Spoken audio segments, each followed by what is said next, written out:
The millionaire's son married an ugly woman against his father's will. However, when the bride took off her veil, everyone was left speechless. The Sullivan mansion stood like a fortress of glass and limestone on the Upper East Side, its windows glittering in the morning sun, like the ambitions of the man who built it. Richard Sullivan's office occupied the entire top floor, offering a panoramic view of Manhattan, a daily reminder of the empire he'd constructed from nothing but ruthless determination and strategic genius. At 58, Richard still cut an imposing figure. His silver hair was perfectly coiffed, his bespoke suit immaculate, his posture military straight as he reviewed the quarterly reports of Sullivan Pharmaceuticals. The company's best-selling drug, Neurovan, had exceeded projections again. Nearly 30 million Americans now depended on it for neurological stability, a conveniently vague term that had helped the FDA fast-track its approval 5 years ago. "Mr. Carter is on line 1, sir," his assistant's voice announced through the intercom. Richard allowed himself a thin smile. The timing couldn't be more perfect. "Thomas?" he greeted warmly. "I was just looking at Neurovan's numbers. Your daughter's wedding to my Jake will unite more than just our families." On the other end, Thomas Carter chuckled. "Madison's thrilled. Our telecommunications network paired with your pharmaceuticals will be unstoppable." Richard nodded, though no one could see him. "The date is still set for next spring." "Absolutely. Madison's already chosen her dress." "Excellent. Jake will be thrilled." The lie slipped out effortlessly. In truth, Richard hadn't even told his son about the arrangement yet. At 28, Jake was brilliant. Harvard Business School, innovative thinking, compassionate leadership, everything a father could want in an heir, everything except obedience. Richard ended the call and swiveled his chair to face the window. The Sullivan dynasty was at a crucial juncture, with the Carter telecommunications empire joined to his pharmaceutical kingdom. They could expand globally in ways his competitors couldn't imagine. All Jake had to do was play his part, across town, in a crumbling elementary school in the Bronx. Jake Sullivan knelt beside a small desk where 8-year-old Miguel was struggling with fractions. "See, if you have 4 pieces of pizza and you eat one, what fraction is left?" Jake asked. Miguel's face scrunched in concentration. 3/4. "Exactly."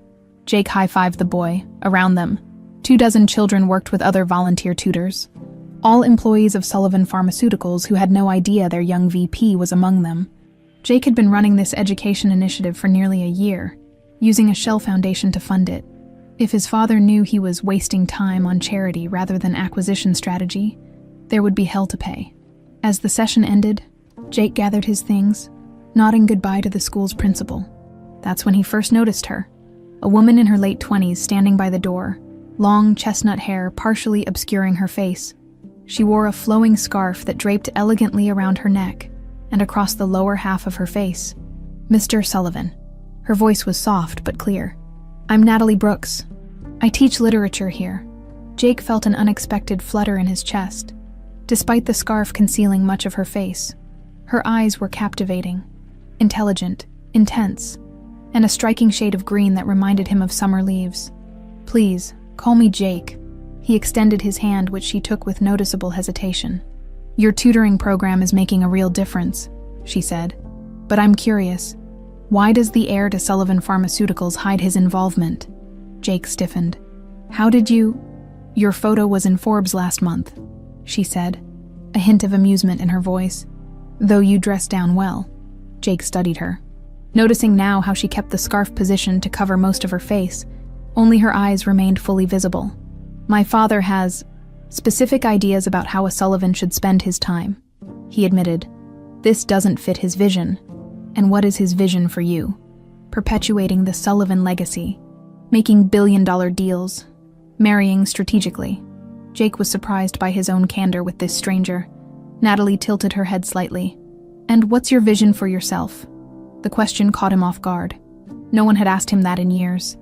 "I believe businesses have responsibilities beyond profit," he said finally. "But that's not exactly the Sullivan way. Hence the secret tutoring." She nodded, understanding. "Your students would be disappointed to lose you." Jake found himself drawn to her, not just to her partially hidden beauty, but to something in her manner, a quiet intensity, a mystery. "Would you have coffee with me sometime?"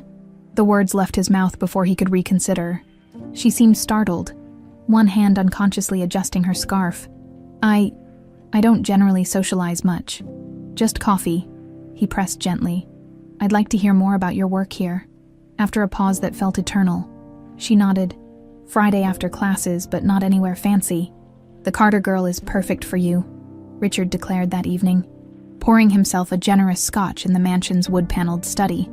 Beautiful, intelligent, connected.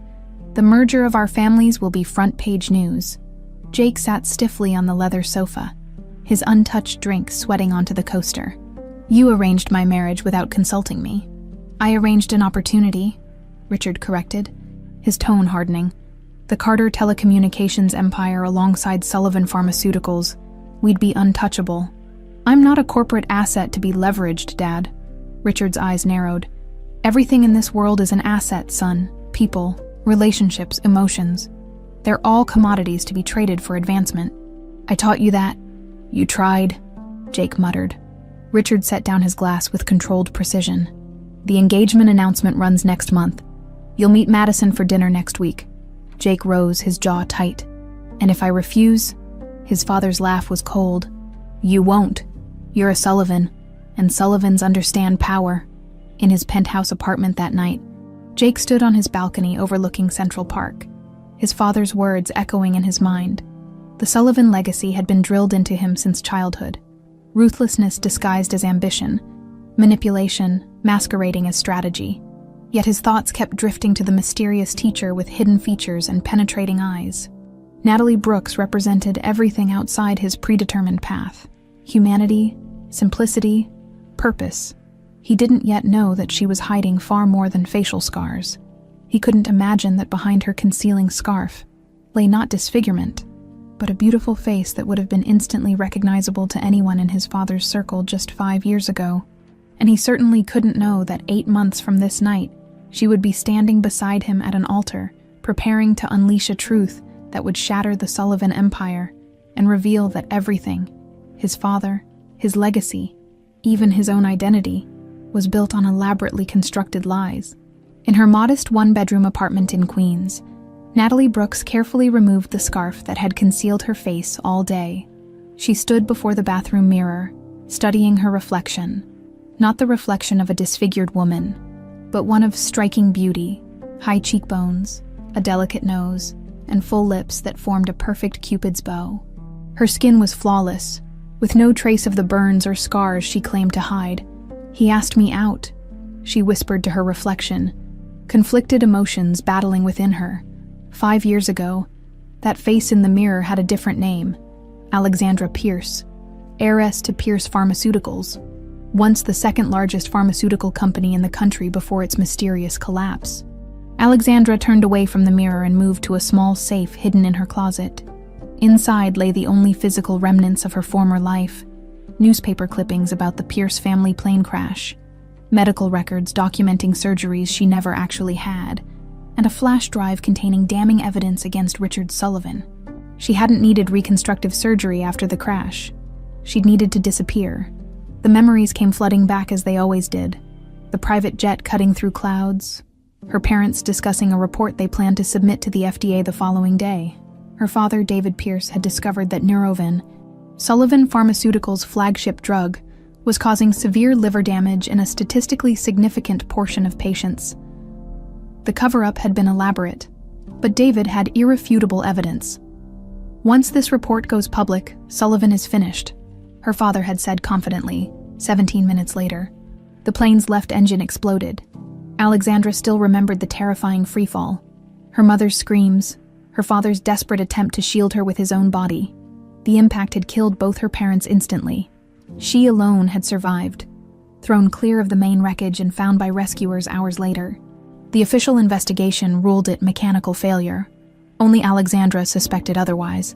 But a grieving 22-year-old's conspiracy theories were easily dismissed, especially when Richard Sullivan publicly expressed profound sorrow for his dear friends and respected competitors, while recovering in a private hospital paid for by her family's insurance. Alexandra overheard 2 nurses discussing how Sullivan Pharmaceuticals' stock had jumped 15 points after news of the Pierce tragedy. That same day, A manila envelope was delivered to her room with no return address. Inside were maintenance logs, communications between Sullivan executives, and offshore payments to the mechanic who had last serviced the Pierce family jet. The smoking gun was an email from Richard Sullivan himself. Ensure the problem is untraceable but definitive. The Pierce problem ends this week. A knock on her apartment door pulled Alexandra from her memories. She quickly resecured the scarf around her face before opening it. "You're late for our check-in," Mary Thompson said, stepping inside without waiting for an invitation. At 72, the Sullivan family's longtime housekeeper moved with surprising vigor, her shrewd eyes missing nothing as she surveyed the apartment. "I lost track of time," Alexandra replied. Mary had been the most unexpected ally in Alexandra's revenge plan. The older woman had worked for the Sullivans for over 40 years, first as Jake's nanny, then as the mansion's head housekeeper. When Alexandra had begun plotting her revenge 3 years ago, Mary had unexpectedly reached out through an anonymous email. "I knew your parents well," Mary had explained during their first clandestine meeting. "The Pierces and Sullivans were actually friends once, before Richard's ambition poisoned everything. I helped change your diapers when you visited the Sullivan home as a baby." "Why help me?" Alexandra had asked suspiciously. Mary's answer had been cryptic. "Let's just say I've witnessed Richard Sullivan's true nature for 40 years. Some debts must be paid." With Mary's help, Alexandra Pierce officially disappeared to Europe for specialized reconstructive surgery. Meanwhile, Natalie Brooks was created, complete with a teaching degree, references, and a carefully constructed background. Mary had used her connections to secure Natalie a position at the very school where Jake Sullivan ran his secret tutoring program. "So, he asked you out," Mary said now, sitting at Alexandra's small kitchen table. "This is moving faster than we anticipated." Alexandra paced the room. "It was unexpected. He's not what I thought he'd be. Meaning, he's kind, genuine, nothing like his father." Mary's expression hardened. "Don't be fooled. He's a Sullivan. The same blood runs through his veins." Alexandra removed her scarf completely, running her fingers through her long hair. "He seems to genuinely care about those children he tutors. He keeps it secret from his father. A rebellious phase. Nothing more. I've known that boy since birth. Richard's influence runs deep." Mary leaned forward. "Remember what's at stake. Your parents' justice. The thousands of people who died from Neurovans side effects while Richard buried the evidence." Alexandra nodded, steeling herself. This momentary doubt was just weakness. Jake Sullivan was a means to an end, her pathway into the Sullivan inner circle. His interest in her was perfect for her plans. "I'll have coffee with him," she decided. "Start building his trust." "Good," Mary approved.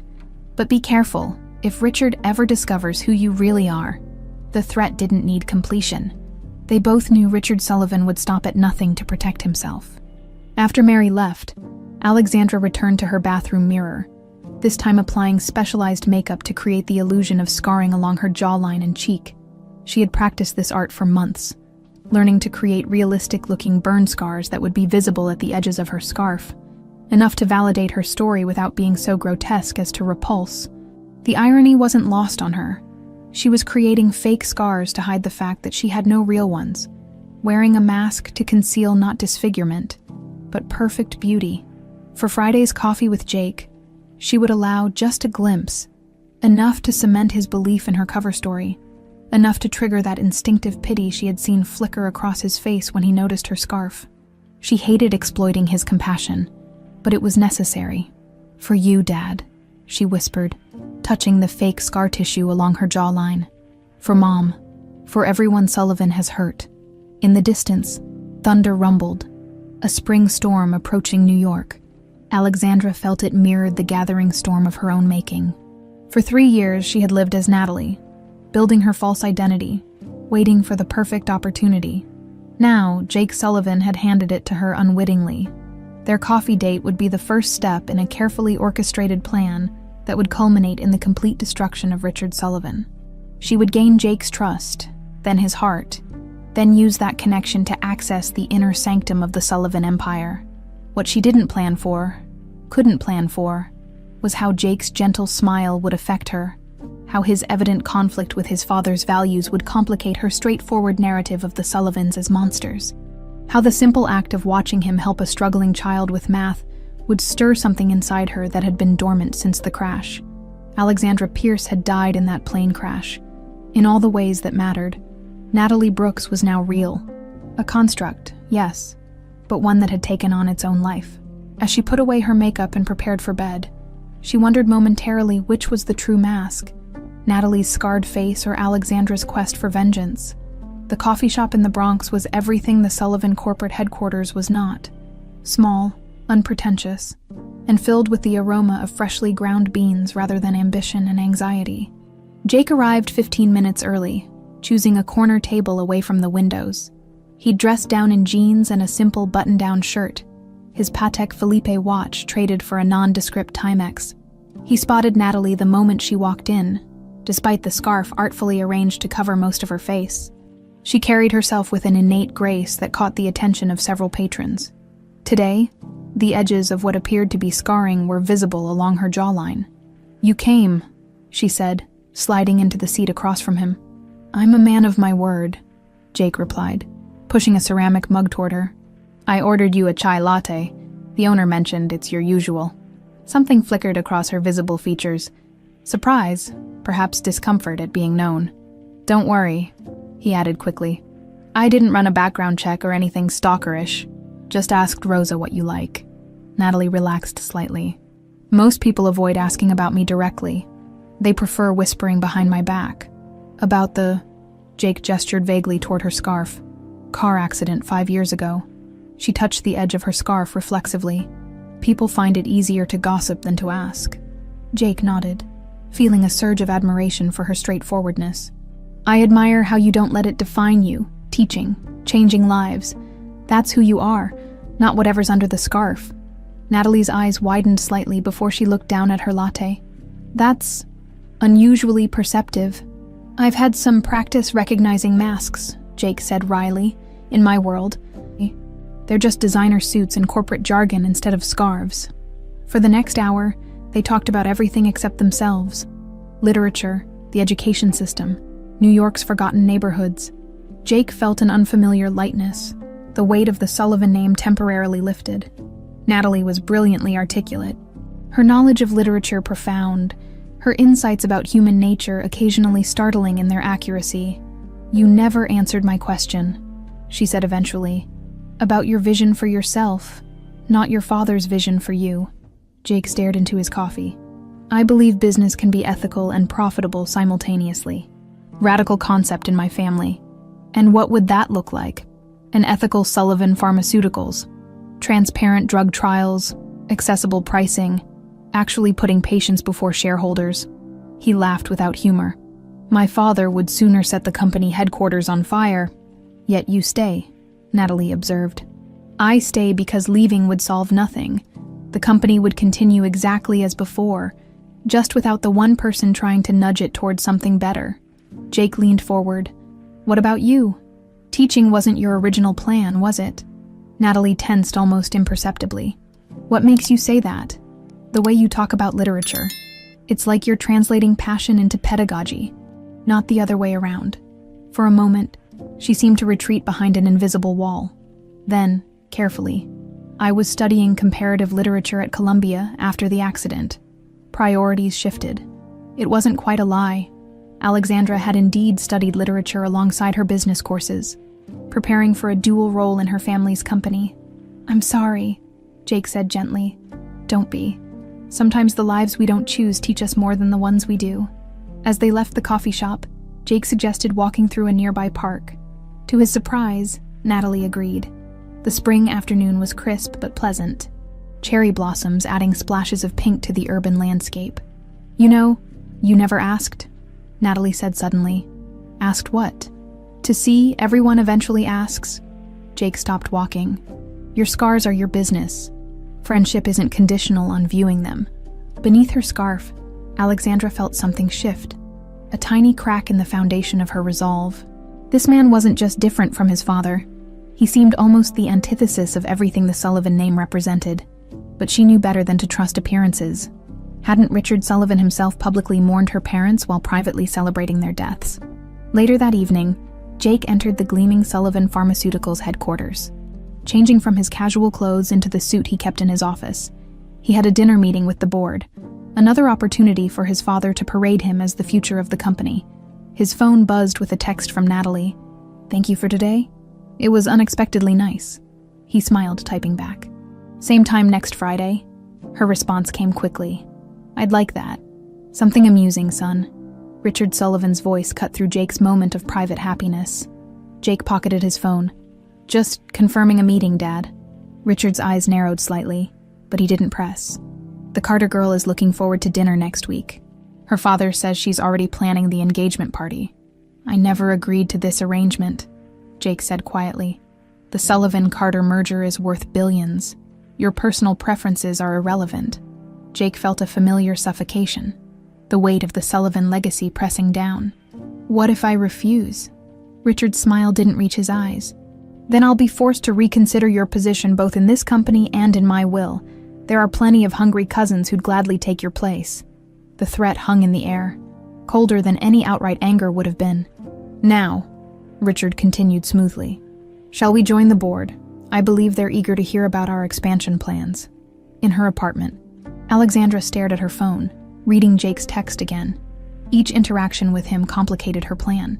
She'd expected a spoiled heir, perhaps with a thin veneer of charm masking Sullivan ruthlessness. Instead, she'd found someone genuinely at odds with his father's values, fighting a quiet battle from within. She pulled out her notebook, where she'd meticulously documented every step of her revenge plan. The coffee date had been Phase 1, establish contact. Phase 2 was supposed to be deepening the relationship, finding ways to access Sullivan information through Jake. Nowhere in the plan had she accounted for genuine connection. "It doesn't change anything," she told herself firmly. "He's still a Sullivan. He still benefits from his father's crimes." Her phone rang. Mary Thompson calling from the service entrance of the Sullivan mansion. "The board meeting just ended," Mary reported. "Richard is pushing hard for the Carter merger. He's threatening to disinherit Jake if he doesn't comply." Alexandra processed this information. Jake never mentioned an engagement, because he's fighting it. But Richard always wins these battles. Mary's voice lowered. "I've worked for that man for 40 years. He'll crush his own son before allowing him to derail his plans." After hanging up, Alexandra paced her small living room. The two worlds she was straddling suddenly colliding. Jake Sullivan lived in a gilded cage, much like she once had. Only his was built by the very man who had destroyed her family. For a moment, she felt an unwelcome surge of empathy for him. Then she hardened herself against it. Empathy was a luxury she couldn't afford, not when justice for her parents remained unserved. Still, as she prepared for bed, Alexandra found herself looking forward to next Friday, with the anticipation that had nothing to do with her revenge plot. For a few hours in that coffee shop, she had almost forgotten who she really was, and why she was in Jake Sullivan's life. The realization terrified her. 8 months had transformed everything. What began as coffee dates evolved into dinners, museum visits, and long walks through the city. For Jake, Natalie became a sanctuary from the suffocating pressure of the Sullivan empire. For Alexandra, the lines between her mission and her feelings blurred dangerously with each passing week. "You're falling in love with him," Mary accused during one of their clandestine meetings in Central Park. Alexandra shook her head, though without conviction. "I'm gaining his trust. That was always the plan." "Your plan didn't include him falling in love with you," Mary countered. "He's going to propose soon." "My sources are certain." Alexandra's heart skipped traitorously. "That would accelerate our timeline." "It would also require you to make decisions," Mary said sharply. "As his wife, you'd have unprecedented access to Sullivan documents and properties." "But marriage isn't a game, Alexandra." "I'm aware," she replied coldly. Though in truth, she hadn't anticipated this complication. Becoming Jake Sullivan's wife would certainly position her perfectly to destroy Richard, but it would also irrevocably hurt Jake in the process. The thought troubled her more than it should have. The restaurant Jake chose for their special dinner was neither ostentatious nor touristy. A small Italian place in the West Village known for its authenticity rather than its celebrity sightings. Over 8 months, he'd learned that Natalie avoided places where she might be stared at, preferring intimate settings where her scarf-covered face wouldn't draw attention. "You're quiet tonight," she observed as they finished their pasta. Jake nodded, uncharacteristically nervous. "I've been thinking about us. About the future." Alexandra felt a knot forming in her stomach. This was it. The moment that would either cement her revenge or force her to confront the feelings she'd been denying. 8 months ago, I was drowning in expectations, living someone else's vision of my life, Jake continued. Then I met a literature teacher who hides her face but never her heart. He reached across the table for her hand. "You changed everything, Natalie. You made me brave enough to stand up to my father, to fight for what I believe in." Alexandra swallowed hard. "Jake, I've been fighting my father on the Carter engagement last week. I told him definitively it would never happen. He's threatened to remove me from the company, from his will, everything." "What did you do?" she asked, genuinely concerned. Jake smiled, a freedom in his expression she'd never seen before. "I told him to go ahead, that I'd rather build something meaningful from scratch than inherit an empire built on exploitation." "He must have been furious," Alexandra whispered, imagining Richard Sullivan's rage. "Apocalyptic," Jake confirmed. "But for the first time in my life I didn't care, because I know what I want now." He pulled a small velvet box from his pocket, and Alexandra felt the world tilt on its axis. This wasn't supposed to happen so soon. She wasn't prepared for the storm of emotions roiling within her. "I know it's unconventional," Jake said softly. "I know we'd face opposition from every direction, but I love you, Natalie Brooks. Not despite your scars, but including them. They're part of what made you who you are, the woman I want to spend my life with." He opened the box, revealing a simple but elegant diamond ring. "Will you marry me?" The question hung in the air between them, weighted with implications neither could fully comprehend. For Jake, it represented final liberation from his father's control. For Alexandra, it was both the perfect advancement of her revenge plot and a moral crisis she hadn't anticipated. "Your father will never accept me," she said, playing for time. "I don't need his acceptance. I need yours." Alexandra looked into Jake's earnest eyes, seeing nothing of Richard Sullivan's cold calculation in them. If she said yes, she would gain everything she needed to bring Richard down. If she said no, her entire plan would crumble, along with whatever genuine happiness she'd found these past months. "Yes," she whispered, the word carrying both truth and deception. "Yes, I'll marry you." As Jake slipped the ring onto her finger and leaned across the table to kiss what little of her face was visible above her scarf, Alexandra closed her eyes, wondering if she was sealing her vengeance or her doom. Richard Sullivan's study had always intimidated Jake. The dark wood paneling, leather-bound books, and imposing desk were designed to make visitors feel small. Today, however, Jake entered with a new confidence. "You wanted to see me?" he asked. Standing rather than taking a seat, Richard looked up from his computer, eyes cold. "Madison Carter called in tears this morning. She'd seen pictures of you dining with your teacher friend last night. Apparently, there was a rather significant piece of jewelry involved." "I was going to tell you myself," Jake said calmly. "Tell me what? That you're throwing away $1 billion merger for some disfigured nobody? That you're willing to destroy everything I've built? Her name is Natalie Brooks, and I'm going to marry her." Richard's face flushed with anger.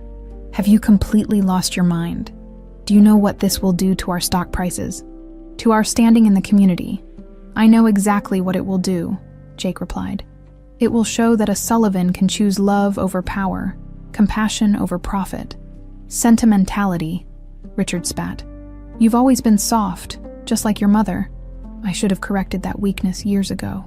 It's not weakness to recognize that there's more to life than the Sullivan legacy." Richard stood, rounding his desk with dangerous calm. "If you go through with this, you're finished. No position at the company, no inheritance, nothing but your trust fund, which I can't legally touch." "I expected nothing less," Jake said, surprised by how little the threat affected him. "You think you can build a life with this woman? That you can escape the Sullivan name? Everything you are exists because of me." "Not everything," Jake said quietly. "And there's nothing you can do to stop this wedding." Richard's laugh was cold and calculating. "We'll see about that." As Jake turned to leave, Richard called after him. "Who is she really?" "This teacher who's bewitched you. Have you ever even seen her face?" The question struck Jake like physical blows. "What are you implying?" "Only that people aren't always what they seem. especially those who hide behind convenient disguises. "Stay away from her," Jake warned, a protective instinct flaring within him. Richard's smile didn't reach his eyes. "I'm simply concerned for my son. Wouldn't any father want to know who's marrying into the family?" After Jake left, Richard picked up his phone and dialed a private number. "I need everything on Natalie Brooks," he instructed. "Education records, medical history, family background if she's hiding anything. I want to know. If she has any skeletons, dig them up." In her apartment, Alexandra stared at the engagement ring on her finger, its diamond catching the afternoon light. Everything was unfolding exactly as planned, yet nothing felt as she had expected. Her phone rang. "Mary. Richard's hired investigators," Mary reported without preamble.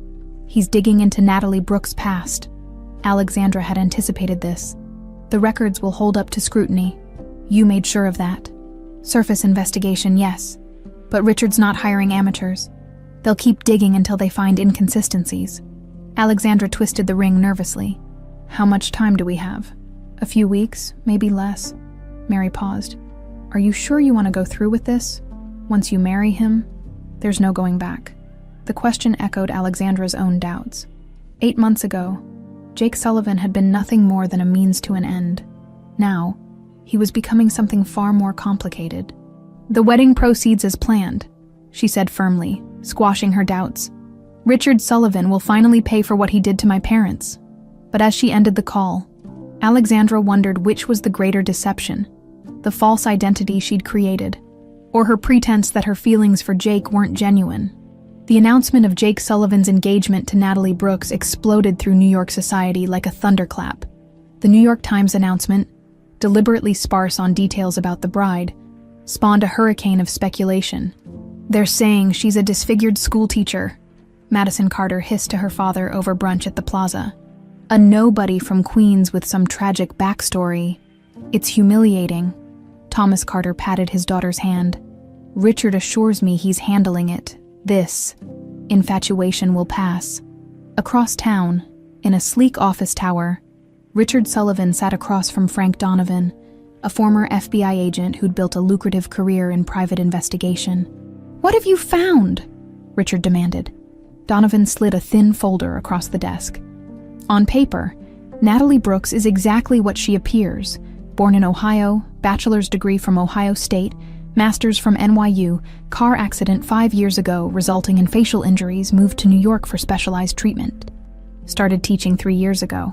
And beneath the paper, that's where it gets interesting. Her medical records are comprehensive, but too clean. The hospital exists, the doctors exist. But when I spoke with staff there, nobody remembered a patient with her extensive injuries. Richard leaned forward. "What else?" "Her apartment lease started 3 years ago, matching when she began teaching. But I can't find any record of where she lived between the accident and moving to Queens. 5 years ago, she essentially appeared out of nowhere. Could she be after my money?" Donovan shrugged. "Possible, but unlikely. She lives modestly. No suspicious financial transactions. She seems genuinely dedicated to teaching."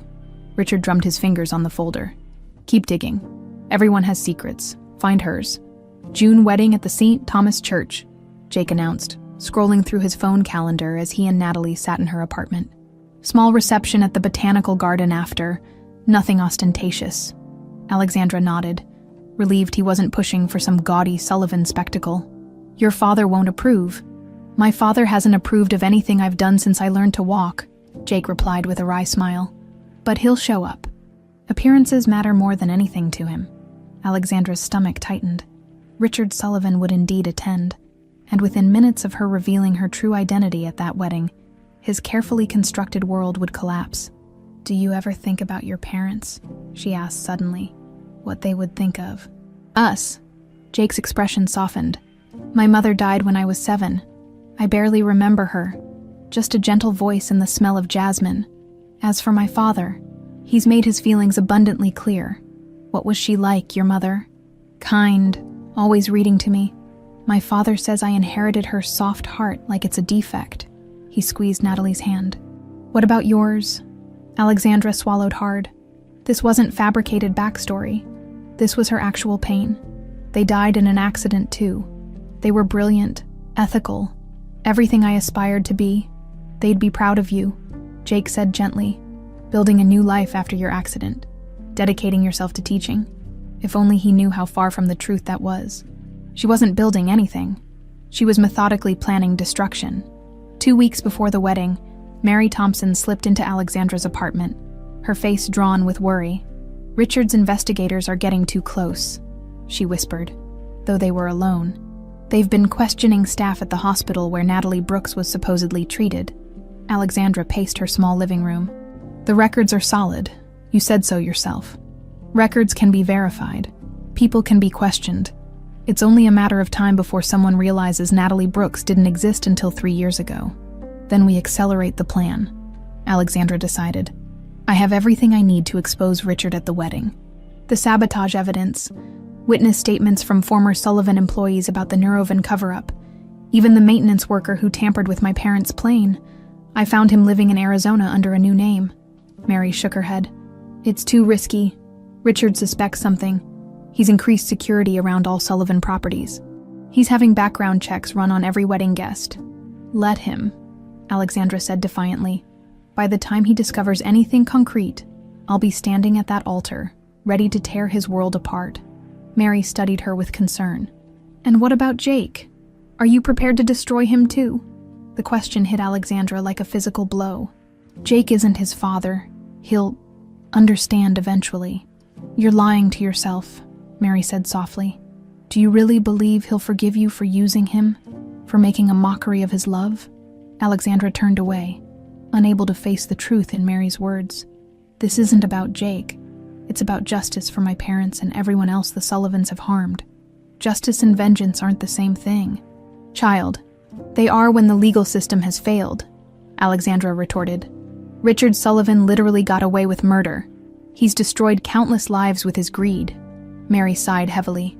"Just be certain you can live with the consequences. All of them." After Mary left, Alexandra removed her scarf and makeup, washing away Natalie Brooks. Standing barefaced before her bathroom mirror, she confronted her true reflection. Not the scarred teacher, but the vengeful daughter of David and Diana Pierce. "I'm doing this for you," she whispered to her parents' memory. "For everyone he's hurt." But the face in the mirror looked doubtful. At the Sullivan mansion, Jake stood his ground as Richard berated him about the wedding arrangements. "A small ceremony at your social level?" Richard was incredulous. "People expect spectacle from a Sullivan wedding. The guest list you've provided is barely 100 people." "That's intentional," Jake replied calmly. "Natalie gets anxious in crowds. She's self-conscious about her scars." Richard's eyes narrowed. "Scars you've never actually seen. That's between Natalie and me. Is it? Because I find it curious that none of her colleagues can describe these supposedly horrific injuries. She's always perfectly covered in public." Jake felt a flicker of unease, quickly suppressed. "She's private. It's one of the things I respect about her. Privacy is one thing, secrecy is another." Richard pulled out a folder similar to the one Donovan had presented him. "Did you know there's no record of where she lived for 2 years after her accident? That none of the specialists who supposedly treated her recall a patient matching her description?" Jake snatched the folder, anger rising. "You had her investigated. What gives you the right?" "I'm protecting my son and my family name," Richard said unapologetically. "Something about this woman doesn't add up." "Stay out of my life," Jake warned, throwing the folder onto Richard's desk. "The wedding happens in 2 weeks. You can either support me or continue this. Whatever this is, but you won't change my mind." As Jake stormed out, Richard called after him. "Ask to see her face, son. See what happens." The suggestion lingered like poison as Jake drove to Natalie's apartment. In 8 months, he'd never pressured her about her scars, respecting her comfort level and privacy, but his father's insinuations planted a seed of doubt he couldn't quite shake. Natalie answered the door in her customary scarf, her eyes immediately registering his troubled expression. "What's wrong?" Jake hesitated. "My father had you investigated." Alexandra felt ice spread through her veins, but kept her expression neutral. "I'm not surprised. Did he find anything interesting?" "Just gaps. Things that didn't quite make sense to him." Jake ran a hand through his hair. "It's nothing. He's desperate to sabotage us." You seem bothered, though. Jake met her eyes directly. He suggested I ask to see your face. To test you, I guess.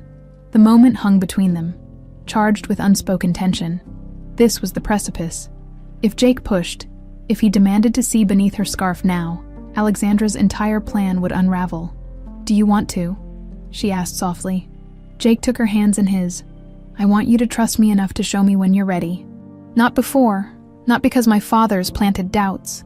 Alexandra fought back unexpected tears. His trust was a knife to her conscience. After the wedding, she promised. When we exchange vows, I'll remove the veil completely. No more hiding. It wasn't a lie. She would indeed remove her veil at the wedding. And with it, every other deception she'd constructed. I can wait, Jake said, pulling her close. Nothing my father says could change how I feel about you. Alexandra closed her eyes, resting against his chest, wondering if he would still feel that way 2 weeks from now, when Natalie Brooks ceased to exist and Alexandra Pierce rose from the ashes to destroy his father. The night before her wedding, Alexandra stood alone in her apartment, surrounded by the remnants of Natalie Brooks's life. Tomorrow, this carefully constructed identity would shatter like glass. Tomorrow, Alexandra Pierce would return to the world in spectacular fashion, and Richard Sullivan would finally face justice. So why did she feel like she was about to commit a terrible crime? Her wedding dress hung on the closet door, elegant, understated, with a custom veil that would completely obscure her face during the ceremony. Not the traditional whisper of tulle, but an opaque shield behind which she would make her final preparations. A soft knock interrupted her thoughts. It's customary for the bride to have company the night before her wedding, Mary said, entering with a bottle of champagne. Even a bride with ulterior motives.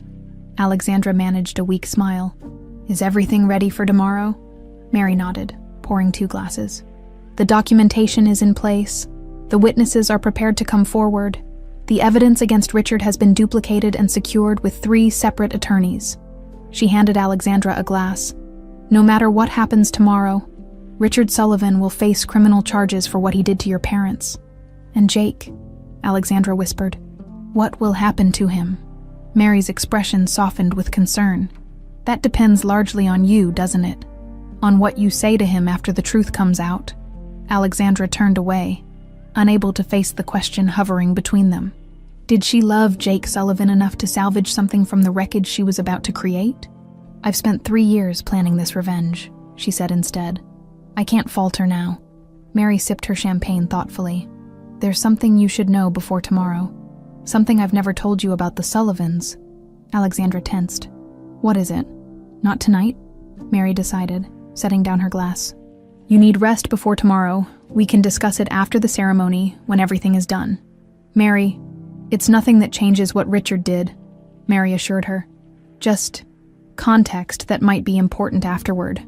Alexandra wanted to press further, but exhaustion was overtaking her. The weight of tomorrow's revelation. The culmination of years of planning, pressed down on her shoulders like a physical burden. Try to sleep, Mary advised, gathering her purse. Tomorrow will be eventful. After Mary left, Alexandra removed her scarf and the makeup that created her fake scars. She stared at her true face in the mirror, a face that only Mary had seen these past 3 years. One more day, she told her reflection. One more day as Natalie Brooks. Across town, in his penthouse apartment, Jake Sullivan stood on his balcony, watching the city lights shimmer against the night sky. His phone buzzed. Another message from his father. We need to talk before tomorrow. Crucial information about Natalie. Jake deleted it without responding, as he had the previous 5 messages. Whatever desperate tactics his father had planned, Jake wanted no part of them. His phone rang, Madison Carter's name flashing on the screen. He almost declined the call, then reconsidered. She deserved at least the courtesy of a conversation. Madison, he answered neutrally. Don't marry her, Jake. Her voice was strained, lacking its usual confidence. Your father showed me the investigation files. Something isn't right about her. Jake sighed. My father is manipulating you, just like he tries to manipulate everyone. No, listen to me. I had my own people look into her background. The accident she claims changed her life. The reports are inconsistent. The medical records exist. but there's no proof she was actually treated at those facilities. I'm not discussing this. Jake, please, Madison's voice cracked. I know we were an arrangement. Not a love match, but I care enough about you to warn you. This woman is hiding something significant, something beyond facial scars. The certainty in Madison's voice gave Jake pause. What exactly are you suggesting? I don't know, she admitted. But please, before you say your vows tomorrow, ask yourself why someone would create such an elaborate deception. What could be worth hiding behind literal and figurative veils? After ending the call, Jake poured himself a scotch, Madison's words echoing uncomfortably. He'd been so certain his father's suspicions were just desperate attempts to maintain control, but Madison had no reason to lie. His phone rang again. Richard Sullivan. Against his better judgment, Jake answered, "It's late, Dad. Have you asked yourself why she insists on complete facial covering in public? Why none of her supposed medical providers remember treating her? Why there's a 2-year gap in her documented existence after her accident?" Jake gripped the phone tighter.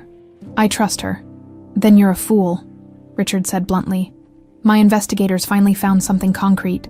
The real Natalie Brooks died 15 years ago at age 8. Whoever you're marrying tomorrow, it isn't Natalie Brooks." A cold sensation spread through Jake's chest. "You're lying. I'm sending you the death certificate now.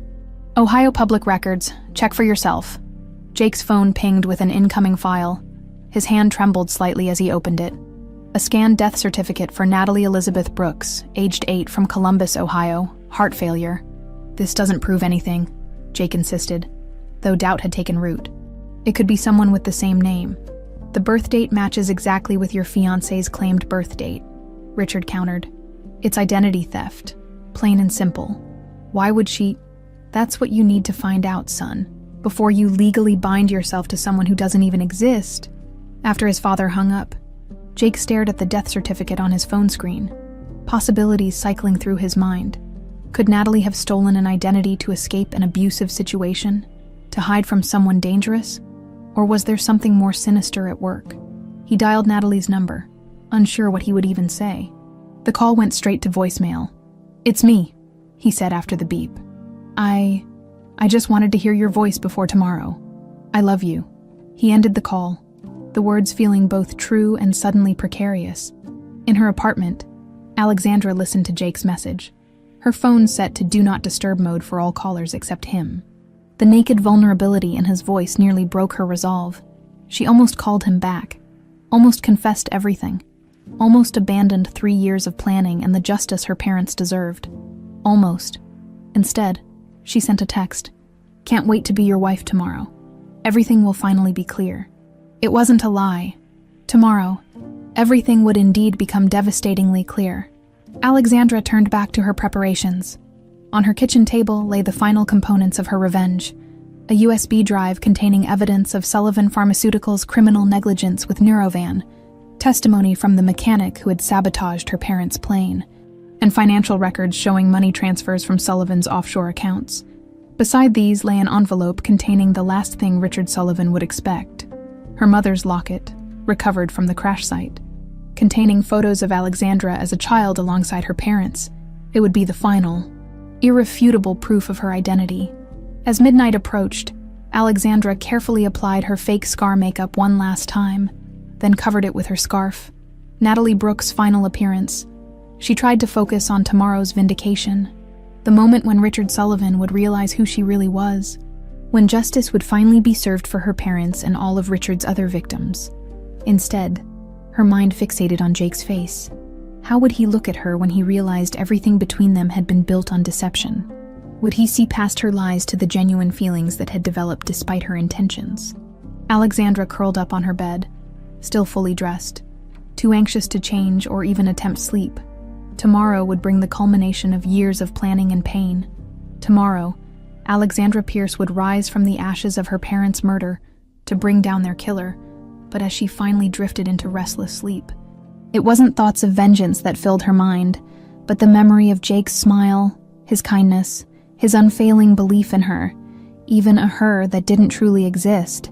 St. Thomas Church stood majestic against the clear June sky, its Gothic architecture a stark contrast to the modern skyscrapers surrounding it. Inside, flowers adorned every pew, white roses and lilies creating an atmosphere of ethereal elegance. Despite Jake's desire for a small ceremony, the church was filled with New York's elite. The Sullivan name had drawn them like moths to flame, many secretly hoping to witness a scandal rather than a celebration. In a small anteroom, Jake adjusted his bow tie. His stomach knotted with a mixture of anticipation and lingering doubt. His father's revelations about Natalie's identity had kept him awake most of the night, yet he'd made his decision. He would trust the woman he loved until she gave him reason not to. "Still time to back out," Richard Sullivan remarked, entering the room in an impeccable tuxedo. Jake met his father's gaze in the mirror. "I didn't think you'd come. And miss my only son's wedding. What would people say?" Richard's smile was brittle. "Did you look into what I sent you?" "I did. And..." Jake turned to face his father directly. "And I'm still getting married today." Richard's expression hardened. "You're making a catastrophic mistake." "Maybe, but it's my mistake to make." Jake moved toward the door. "I should take my place at the altar." Richard grabbed his arm. "Jake, listen to me. This woman, whoever she really is, she's hiding something substantial. My investigators found..." "I don't want to hear it," Jake interrupted, pulling away. "Whatever game you're playing ends now."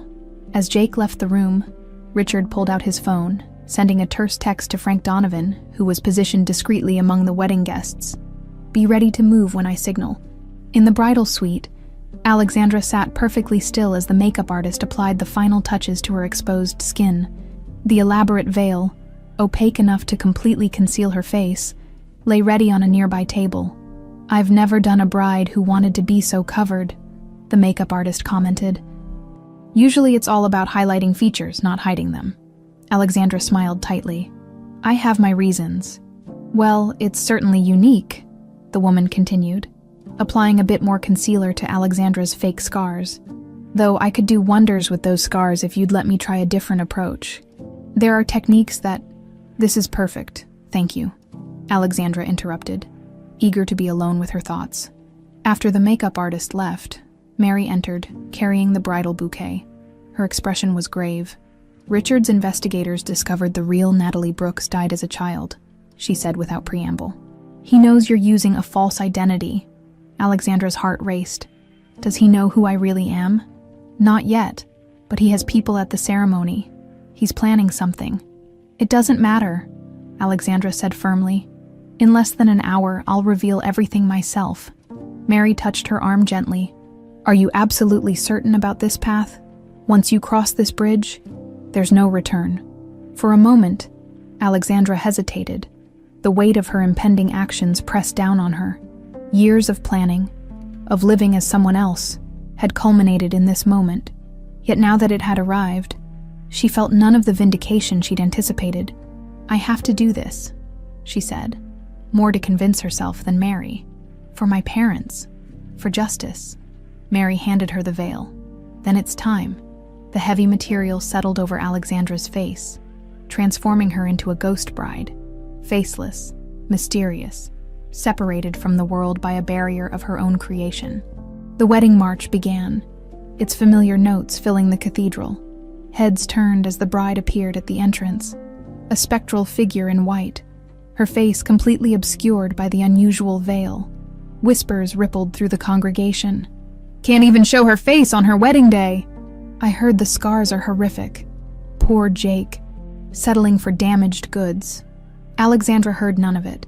Her focus was entirely on the altar ahead, and the moment of revelation that would follow the ceremony. Jake watched her approach, a mixture of emotions crossing his face. Love, certainly, but also something else. A wariness that hadn't been there before. Had his father's suspicions taken root? After all, as she reached him, Jake took her hands in his, through the veil. Their eyes met, his questioning, hers resolute. "Dearly beloved," the minister began, his voice echoing through the cathedral. "We are gathered here today." The ceremony proceeded in a dreamlike state for Alexandra. She spoke her responses mechanically, her mind focused on what would come after, the moment when she would lift her veil not to seal her marriage, but to unleash her revenge. "If anyone can show just cause why this couple cannot lawfully be joined together in matrimony," the minister intoned, Let them speak now or forever hold their peace. A tense silence fell over the congregation. Richard Sullivan shifted in his front row seat, but remained silent. His moment would come later. Do you, Jake Sullivan, take this woman to be your lawfully wedded wife? Jake hesitated almost imperceptibly before answering. I do. And do you, Natalie Brooks, take this man to be your lawfully wedded husband? Alexandra drew a deep breath. I do. The rings, please. As they exchanged rings, Alexandra felt the weight of the gold band on her finger, a symbol of commitment that, for her, was built entirely on deception. By the power vested in me, I now pronounce you husband and wife, the minister declared. You may kiss the bride. The moment had arrived.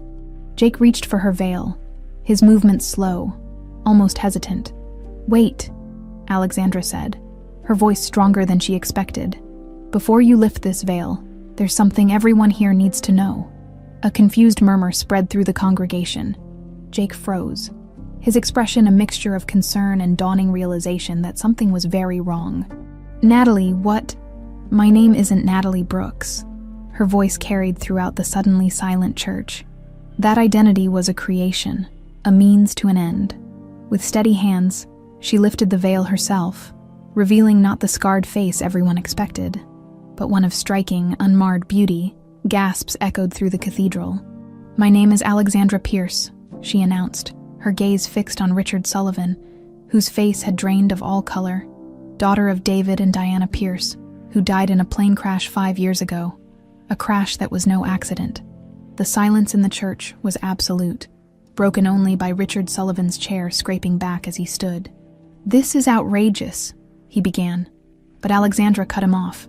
The plane carrying my parents was sabotaged, she continued, her voice ringing with years of suppressed rage.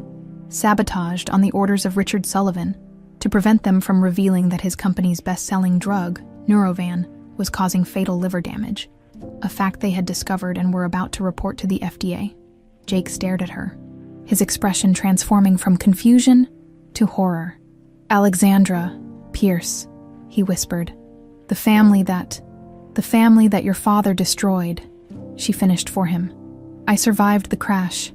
I've spent the last 3 years gathering evidence, creating the identity of Natalie Brooks, working my way into position to expose the truth. She turned to face the stunned congregation. I have documentation proving the sabotage, testimony from the mechanic who was paid to tamper with the plane, financial records of offshore payments, everything needed to bring Richard Sullivan to justice. Richard stepped into the aisle, his face contorted with fury. This woman is clearly delusional. Security, remove her immediately. But before anyone could move, Mary Thompson rose from her seat, her voice cutting through the chaos. Everything she says is true. I've worked in the Sullivan household for 40 years. I've witnessed Richard's crimes firsthand, helped cover many of them myself. But not this time. The church erupted in shocked conversations. Journalists present for the society wedding were already typing frantically on their phones. Security personnel looked uncertainly between Richard and Jake, unsure whose orders to follow. Alexandra turned back to Jake, whose face had become a mask of shock and betrayal. I never meant to fall in love with you, she said softly, for his ears alone. That wasn't part of the plan. Was any of it real? He asked, his voice barely audible. Before she could answer, Richard Sullivan pushed his way to the altar, rage making him reckless. You think you can destroy me with these fabrications? I'll bury you so deep no one will remember your name. Jake stepped between his father and Alexandra. Is it true? He demanded. Did you have her parents killed? Richard's eyes darted between his son and the congregation. Don't be ridiculous. This woman has clearly orchestrated an elaborate con. She's after the Sullivan fortune, nothing more. Answer me, Jake insisted. Did you sabotage the Pierce family's plane? The look that passed between father and son contained decades of complicated history. For a moment, it seemed Richard might confess, might finally reveal his true nature to the son he'd tried so hard to mold in his image. Instead, he turned to the congregation with a practiced, dismissive smile. My son has obviously been deceived by a woman with a talent for manipulation, a disappointing end to what should have been a joyous occasion. But as Richard attempted to reclaim control of the situation, Mary Thompson stepped forward, carrying a small wooden box. "There's one more truth that needs to be told today," she announced, her voice cutting through the chaos. "One final secret that changes everything." Mary Thompson stood at the center of the chaos, the small wooden box clutched in her weathered hands. The church had fallen into an uneasy silence, the kind that comes before a devastating storm. "I've served the Sullivan family for over 40 years," Mary said, her voice wavering slightly but growing stronger with each word. "I've kept their secrets, cleaned up their messes, and watched the corruption eat away at what was once a good man." Richard's face contorted with rage. "Mary, whatever you think you're doing, silence," she commanded with surprising authority. "You've done enough damage." Mary turned to Jake, her expression softening. "My boy, what I'm about to tell you will change everything you believe about yourself." Jake stood frozen between his father and Alexandra, his world already crumbling. "What are you talking about?" Mary approached him slowly, opening the wooden box. Inside lay a yellowed envelope and a faded photograph. "Before you were born, your mother had a brief relationship with David Pierce." A collective gasp swept through the congregation. Alexandra's eyes widened in horrified realization. "This is absurd," Richard growled. "Catherine would never." "It was before your engagement was announced," Mary continued, undeterred. "A few months later, she discovered she was pregnant. By then, she was already committed to you, Richard. You agreed to raise the child as your own, never revealing the truth." Jake staggered backward, grabbing the altar rail for support. "What are you saying?" Mary handed him the photograph. In it, a young David Pierce stood beside Jake's mother, their expressions intimate and loving. "David Pierce was your biological father, Jake," Mary said softly. "The man Richard had killed was your real father." The revelation landed like a physical blow. Jake's knees buckled as the implications cascaded through his mind. Alexandra's face had drained of all color. "No," she whispered. "That would mean you and Jake are half-siblings," Mary confirmed, her expression grave. "You share a father." The church erupted again, reporters frantically documenting every word, guests muttering in scandalized tones. Richard Sullivan stood immobilized, his carefully constructed world disintegrating around him. Alexandra felt the room spinning.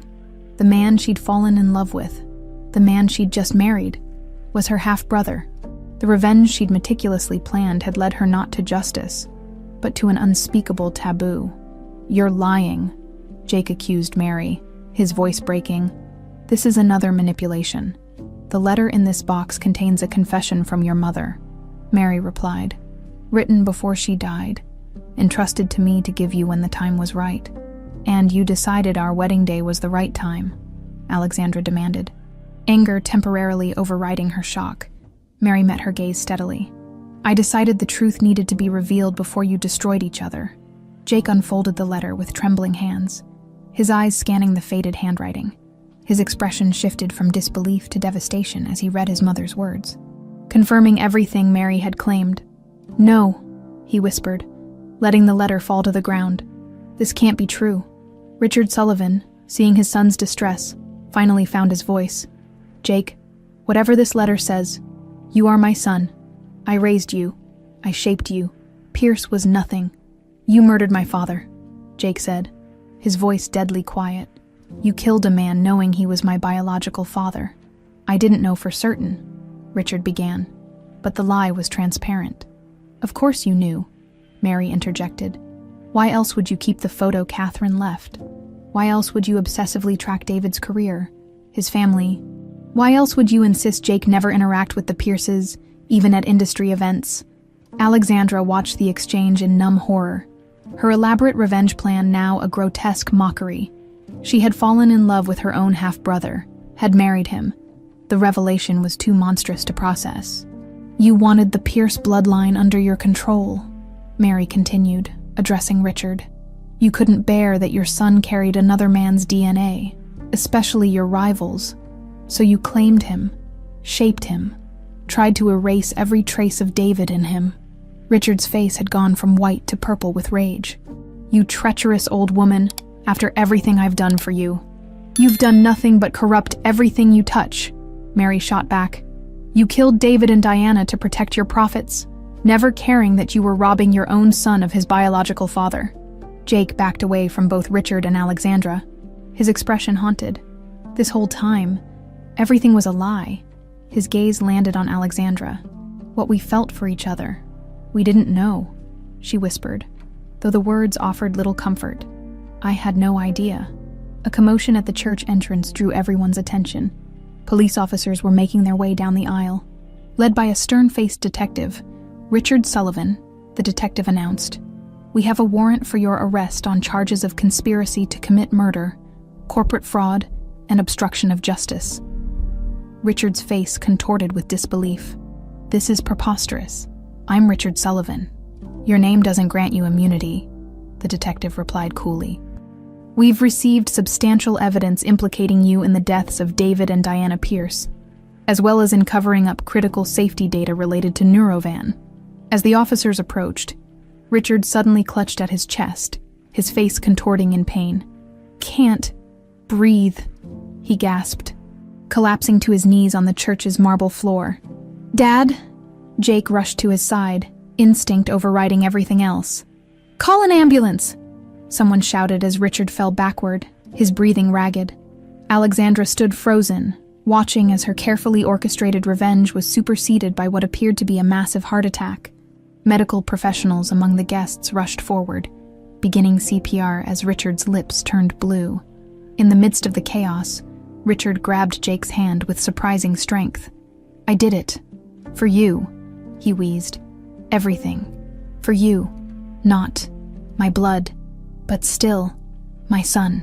His eyes shifted to Alexandra, recognition and hatred mingling in his gaze. "You, so like your father, same, arrogance." Then his eyes rolled back, his grip on Jake's hand going slack. "We're losing him," a doctor shouted, continuing chest compressions. Alexandra watched numbly as paramedics arrived, taking over with defibrillators and emergency medication. The wedding guest had been ushered outside, but she remained rooted to the spot, unable to process the catastrophic unraveling of everything she'd planned. Jake looked up from his father's prone form, his eyes meeting Alexandra's across the church. In that gaze was a universe of betrayal, confusion, and revulsion, not just at her deception, but at the biological truth that had turned their love into something forbidden. "Time of death, 11:42 a.m., a paramedic announced quietly, stepping back from Richard's still form. A strangled sob escaped Jake's throat, despite everything Richard had done. He had been the only father Jake had ever known. As police officers respectfully gave Jake space to grieve, Detective Hansen approached Alexandra. "Ms. Pierce, we'll need your statement regarding the evidence you've collected against Mr. Sullivan." Alexandra nodded mechanically, but her attention remained fixed on Jake, her husband. Her half-brother, the unintended casualty of her revenge. The wedding that was supposed to culminate in justice had instead ended with death, and the revelation of a truth too terrible to bear. As paramedics covered Richard Sullivan's body with a sheet, Alexandra realized that her years of plotting had led not to the clean vengeance she'd imagined, but to a tragedy of Shakespearean proportions. The cathedral, so recently adorned for celebration, now stood as a mausoleum to shattered lives and irrevocable revelations. The wedding guests who had come expecting high society drama had witnessed something far more devastating, the complete destruction of two intertwined dynasties, brought down not by corporate warfare, but by secrets, lies, and the unintended consequences of vengeance. 6 months after the catastrophic wedding, Jake Sullivan stood at the floor-to-ceiling windows of his penthouse, watching Snowblanket Central Park. Winter had descended on New York, turning the city into a monochrome landscape that matched his emotional state. Richard Sullivan's funeral had been a media circus, with reporters speculating wildly about the scandalous revelations that had preceded his death. The subsequent investigations into Sullivan Pharmaceuticals had uncovered decades of corruption, data falsification, and criminal negligence that extended far beyond the Neurovan cover-up. Jake had stepped up as CEO despite his initial impulse to walk away from everything bearing the Sullivan name. The company's 15,000 employees deserved better than to suffer for his father's crimes. His phone buzzed with a text from his attorney. "DNA results are in. Meeting in 30. Jake's heart rate quickened. For 6 months, he'd avoided all contact with Alexandra, processing his anger and confusion in isolation. The wedding had been legally annulled within days. The entirety of their relationship rendered not just a deception, but a biological taboo by Mary's revelation. Yet doubt had lingered in Jake's mind. Something about Mary's dramatic revelation had seemed theatrical, too convenient. After weeks of brooding, he'd authorized a comprehensive investigation, not just into Alexandra's claims about his father, which had proven devastatingly accurate, but into Mary's claim about his own paternity. Across town, in a modest hotel suite that had been her home since the wedding, Alexandra sat opposite Dr. Neil Winters, one of the country's foremost geneticists. "You're absolutely certain?" she asked for the third time, struggling to process his words. Dr. Winters nodded patiently. "The genetic markers are conclusive. Miss Pierce, there is zero chance that you and Jake Sullivan share a biological father. You are definitively not related by blood." Alexandra pressed a hand to her mouth, emotions too complex to name washing over her. But Mary Thompson showed documentation. A letter from Jake's mother. A photograph. Documentation can be falsified. Dr. Andy Winters replied gently. "DNA cannot. Science doesn't lie, Mrs. Pierce. Whatever Ms. Thompson's motivations were for claiming you and Mr. Sullivan are siblings, biological reality contradicts her entirely." After the geneticist left, Alexandra sat in stunned silence, trying to make sense of this new revelation. If Mary had lied about Jake's paternity, what else had she lied about, and why? Her phone rang. Jake's attorney requesting a meeting. Mary Thompson's apartment in Queens was modest but comfortable, paid for by decades of Sullivan family's salary. At 72, she had expected to live out her retirement in peace. The pounding on her door suggested otherwise. "NYPD, open up, Ms. Thompson." Mary smoothed her cardigan and opened the door calmly. "Is there a problem, officers?" Detective Hansen stepped forward. "Mary Thompson, you're under arrest for obstruction of justice, evidence tampering, and conspiracy related to the Sullivan-Pierce case." As they handcuffed her, Mary remained eerily composed. "I was wondering when you'd figure it out." The law offices of Geller and Associates occupied the 42nd floor of a sleek Manhattan high-rise. Jake arrived first, waiting tensely in the conference room. When Alexandra entered, it was their first face-to-face meeting since the wedding. She looked different, her hair shorter, her posture less guarded, without the scarf and fake scars. She was strikingly beautiful, yet Jake barely recognized the woman he'd thought he knew. "Thank you for coming," he said formally. "Your lawyer didn't give me much choice," she replied, taking a seat across from him rather than beside him. Richard's death and the subsequent investigations had confirmed everything Alexandra had claimed about the plane sabotage and Neuroven cover-up. Richard Sullivan had indeed ordered the murder of her parents. That validation had brought Alexandra no joy, only a hollow emptiness where her quest for vengeance had once burned. Jake's attorney entered, followed by Dr. Winters and Detective Hansen. "Miss Pierce, Mr. Sullivan," the detective began. "We've uncovered significant evidence that Mary Thompson deliberately fabricated the claim that you are half-siblings." Alexandra tensed. "Why would she do that?" "We were hoping you might have insight," Hansen replied. "She's refusing to explain her motivations." Jake leaned forward. "What evidence do you have besides the DNA results?" Dr. Winters placed a folder on the table. "We've verified through multiple testing methods that you share no close biological relationship whatsoever. You have different blood types, different genetic markers. There's zero possibility that you share a father. Additionally," Hansen continued, "forensic analysis of the letter supposedly written by Jake's mother shows it was actually written approximately 3 years ago, not before her death as Mary claimed. The ink and paper are contemporary, not 20-plus years old.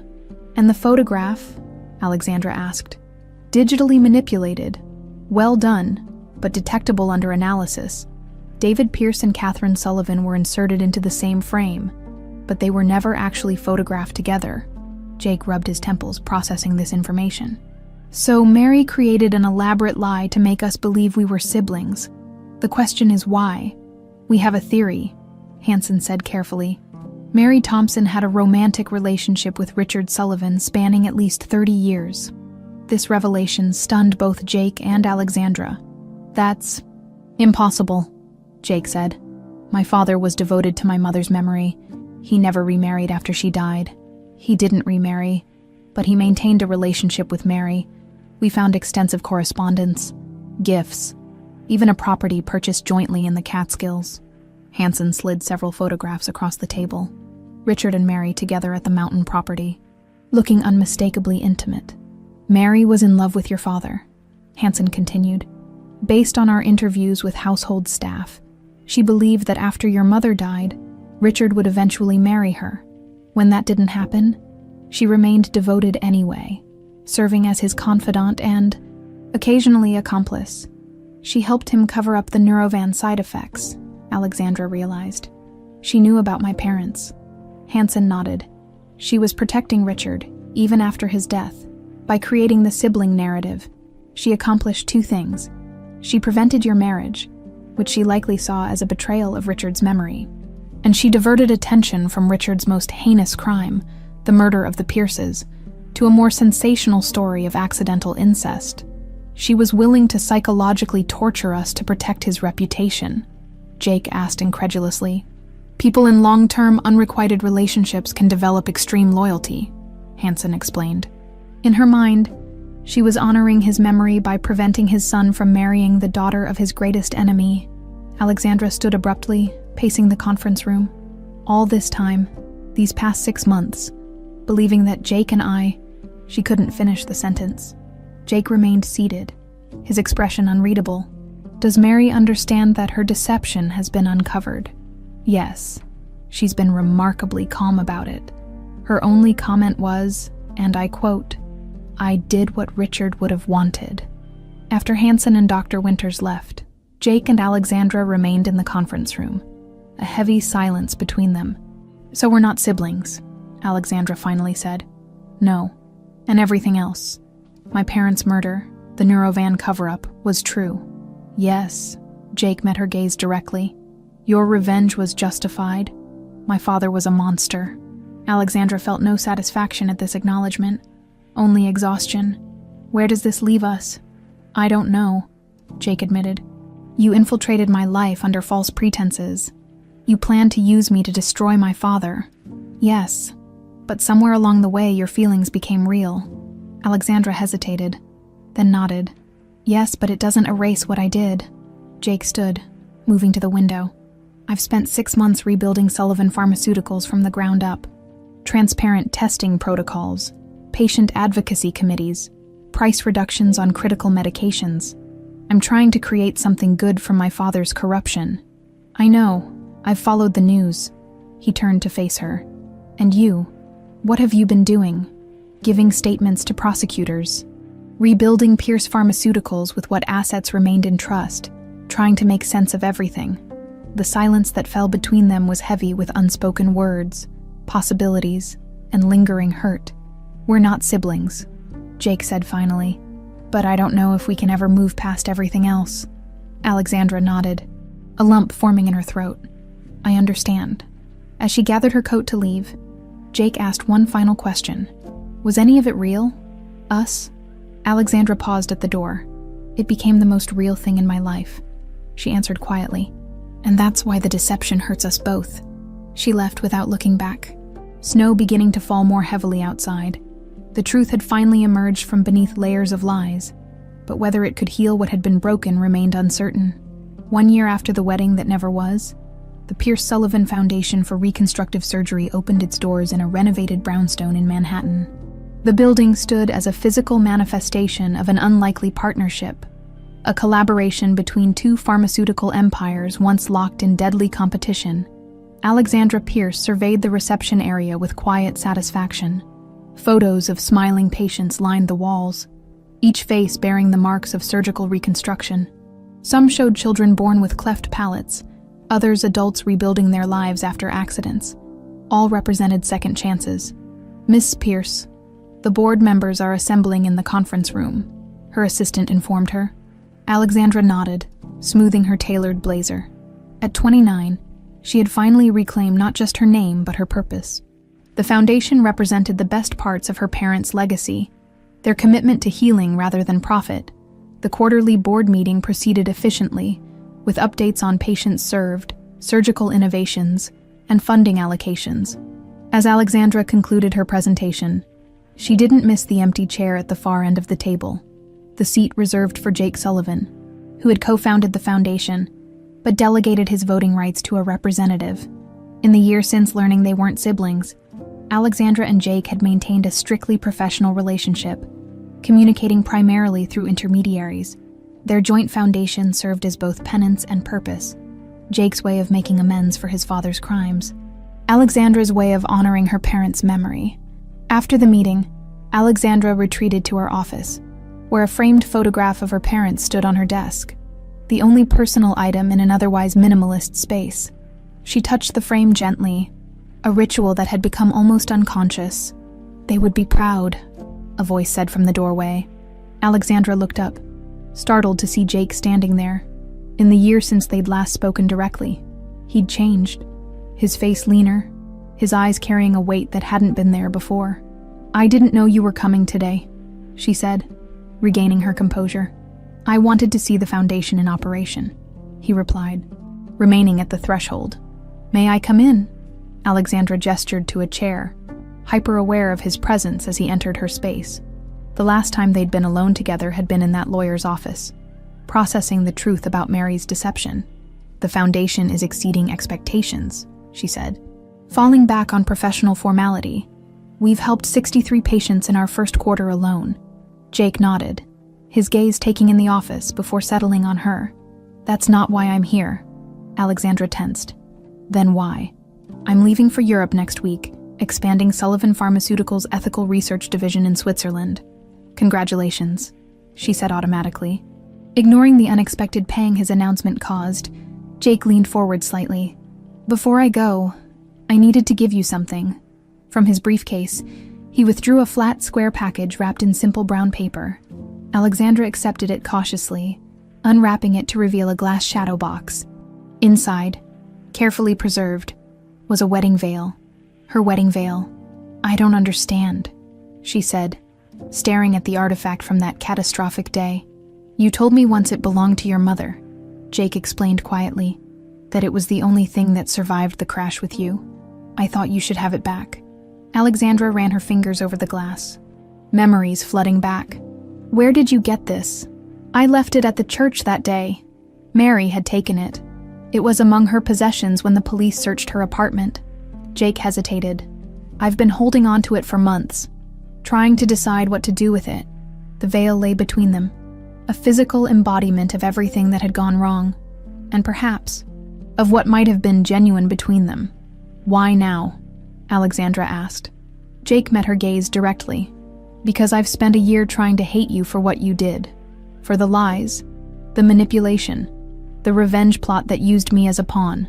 He shook his head slightly. "But the truth is, despite everything, I've never been able to regret knowing you." Alexandra felt something crack in the carefully constructed wall she'd built around her emotions. "Jake, let me finish," he said gently. "What you did was wrong. The deception was wrong. But your cause wasn't. My father was responsible for your parents' deaths. He covered up Neurovan side effects, causing countless more deaths.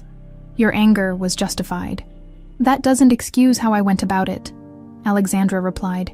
"No, it doesn't. But this past year has taught me something about holding on to anger."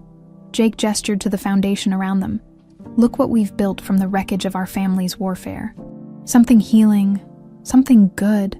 Alexandra studied him, trying to understand where this was leading. "Are you saying you forgive me?" "I'm saying I understand you," Jake corrected. "And I'm saying that despite everything, the woman I got to know during those 8 months, whoever she was, Natalie or Alexandra or some combination of both, that woman was real to me." Alexandra felt tears threatening. "Parts of her were real," she admitted. "More than I wanted to acknowledge at the time. Natalie Brooks was created as a disguise, but somewhere along the way, she became a part of me." Jake nodded, a ghost of a smile touching his lips. "That's the woman I fell in love with, not the revenge-driven Alexandra, not the completely fabricated Natalie, but the person who emerged in between, the one who helped students find meaning in literature, who saw beyond the Sullivan name to the person I was trying to become." "What are you saying, Jake?" He stood, moving toward the door. "I'm saying that before I leave for Europe, I wanted you to know that I've made peace with our past, that despite everything, I'm grateful our paths crossed, even under false pretenses." Alexandra rose as well, the shadow box still in her hands. Is this goodbye then? Jake hesitated at the threshold. That depends on you. My flight leaves next Saturday.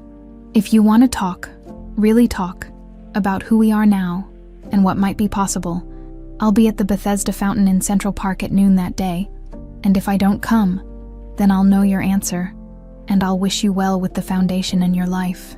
After he left, Alexandra sat for a long time, staring at the veiled shadow box. The thin fabric had once concealed her identity, her scars both real and imagined. Now it represented a choice, to remain behind the protective barriers she'd constructed, or to step beyond them into uncertainty. Saturday arrived crisp and clear, autumn painting Central Park in fiery hues of red and gold. Alexandra stood at the edge of the park, her mother's veil in her hands, removed from the shadow box, delicate and fragile in the open air. At the Bethesda fountain, Jake checked his watch for the third time. 12:15. He scanned the winding paths, seeing tourists, joggers, families, but not Alexandra. He'd known it was a long shot, perhaps an impossible one. Some bridges once burned couldn't be rebuilt. As he turned to leave, something caught his eye. A woman approaching from the mall, carrying what appeared to be a wedding veil. Alexandra. She stopped before him, neither speaking for a moment. I almost didn't come, she finally admitted. What changed your mind? Alexandra unfolded the veil carefully. I realized something about this veil. My mother wore it on her wedding day not to hide, but to mark a transition. From one phase of life to another. I've been hiding long enough. She handed the veil to Jake. I don't know if we can build something new from the ashes of everything that happened, but I'd like to try. Without disguises, without veils, just Alexandra and Jake, seeing each other clearly for the first time. Jake took the veil, then gently set it on the fountain's edge. No more masks. No more masks, she agreed. As they walked together through the autumn-painted park, the veil caught a gust of wind, lifting momentarily before settling back on the stone, a gossamer reminder of the past they were finally leaving behind.